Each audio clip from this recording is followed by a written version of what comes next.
வெறும் 2 மாதம் 267 கிலோ தங்கம், 167 கோடி ரூபாய் என பேரதிர்ச்சி அளித்த சென்னை விமான நிலைய தங்க கடத்தல் வழக்கில் பாஜக பிரமுகர் முக்கிய அதிகாரிகளை குறிவைத்து சுங்கத்துறை விசாரணையை தீவிரப்படுத்தியுள்ளது. கடந்த 29ஆம் தேதி சென்னை விமான நிலையத்தில் அமைந்துள்ள கிஃப்ட் ஷாப்பில் பணிபுரிந்து வந்த ஊழியரிடமிருந்து 1 கிலோ தங்கம் சிக்கியது. அந்த ஊழியரை கைது செய்த சுங்கத்துறை தங்கத்தை இலங்கையிலிருந்து கடத்தி வந்த பயணியையும் தட்டி தூக்கியது. விசாரணையில் தங்க கடத்தலுக்கு டான் போல செயல்பட்ட யூடியூபர் சபீர் அலி என்பவனும் சிக்கினார். சென்னையைச் சேர்ந்த யூடியூபர் முகமது சபீர் அலி யூடியூப் சேனல் நடத்தி வர விமான நிலையத்தில் கடையை வாடகைக்கு எடுத்து 2 மாதங்களாக தங்கத்தை கடத்தி வந்திருக்கிறார். வெளிநாடுகளில் கடத்தி வரப்படும் தங்கத்தை விமான நிலையத்தில் இருந்து பத்திரமாக வெளியே எடுத்து வருவதுதான் முகமது சபீர் அலி தலைமையிலான கும்பலின் டாஸ்க்.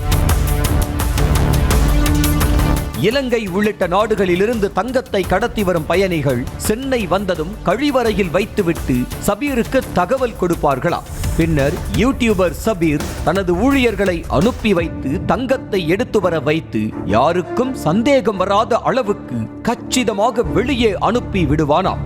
சபீர் அலியின் கிஃப்ட் ஷாப்பில் பணிபுரிந்த ஊழியர்கள் 7 பேரிடமும் சிவில் ஏவியேஷன் செக்யூரிட்டி அமைப்பின் அடையாள அட்டையும் இருக்க அதனை வைத்துக் கொண்டு விமான நிலையத்தின் எங்கு வேண்டுமானாலும் எந்த சோதனையும் இல்லாமல் சகஜமாக சென்று வந்ததோடு தங்கத்தை சுலபமாக கடத்தி சென்று 3 கோடி ரூபாய் சம்பாதித்திருக்கிறது சபீரின் கும்பல். 2 மாதங்களில் மட்டும் 167 கோடி மதிப்பிலான 267 கிலோ தங்கம் கடத்தப்பட்டது தெரிந்து சுங்கத்துறையே அதிர்ந்து போயிருக்கிறது. சபீர் அலியின் பின்புலத்தில் சர்வதேச கடத்தல் கும்பல் இருப்பதும் தெரிய வந்திருக்கிறது. அபுதாபியில் இயங்கும் இலங்கை மாஃபியா கும்பல் யூடியூபர் சபீர் அலியை தொடர்பு கொண்டு தங்கம் கடத்த டீல் பேசியதோடு விமான நிலையத்தில் கிஃப்ட் ஷாப் நடத்த 77 லட்சம் ரூபாயையும் அந்த கடத்தல் கும்பலே செலுத்தி இருக்கிறது. எப்படி கடத்த வேண்டும், தங்கத்தை எப்படி வெளியே எடுத்து வர வேண்டும் என கடை ஊழியர்களுக்கும் சபீர் அலிக்கும் இலங்கை மாஃபியா கும்பல் பயிற்சி அளித்த அதிர்ச்சி தகவலும் வெளியாகியுள்ளது.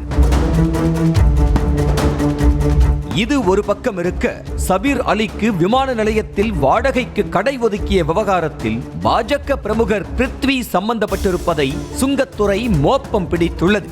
சென்னை விமான நிலையத்தில் கடைகள் வாடகைக்கு விடும் உரிமத்தை வித்வேதா PRG என்ற நிறுவனம் எடுத்திருக்கும் நிலையில் இந்த நிறுவனத்தின் முக்கிய பொறுப்பில் இருந்தவர்தான் பாஜக பிரமுகர் பிருத்வி.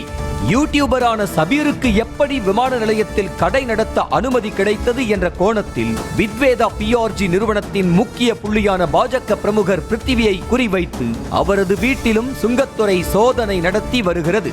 பிருத்விக்கு டெல்லி பாஜக ஆரம்பித்து தமிழக பாஜக தலைவர்கள் வரை நல்ல செல்வாக்கு இருப்பதாக சொல்லப்படும் நிலையில் தங்க கடத்தல் வழக்கில் அவர் பெயர் அடிபடுவது வழக்கையே விஸ்வரூபமாக்கியுள்ளது. இந்த மெகா தங்க கடத்தலில் விமான நிலைய ஆணைய அதிகாரிகள் சிலருக்கும் தொடர்பு இருப்பதாக சுங்கத்துறை சந்தேகிக்கிறது. சபீருக்கு கடை ஒதுக்க சொல்லி விமான நிலைய ஆணையத்தில் மேலாளர் அந்தஸ்தில் இருக்கும் அதிகாரி ஒருவர் பரிந்துரைத்ததாக பகீர் கிளப்பப்படுகிறது.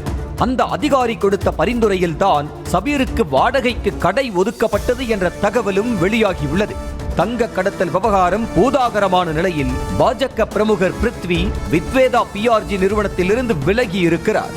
கடை நடத்தும் போர்வையில் தங்கத்தை கடத்தி வந்த யூடியூபர் தலைமையிலான கும்பல் ஒரு பக்கம், கடத்தலுக்கு மூளையாக இருக்கும் சர்வதேச கும்பல் ஒரு பக்கம், யூடியூபர் கும்பலுக்கு கடை ஒதுக்க உதவிய பாஜக பிரமுகர், பரிந்துரைத்த விமான நிலைய ஆணைய அதிகாரி என அடுத்தடுத்து வழக்கின் விசாரணை விரிவடையும் நிலையில் இன்னும் யார் யாரெல்லாம் விசாரணை வளையத்தில் சிக்குவார்கள் என்ற எதிர்பார்ப்பும் எழுந்திருக்கிறது.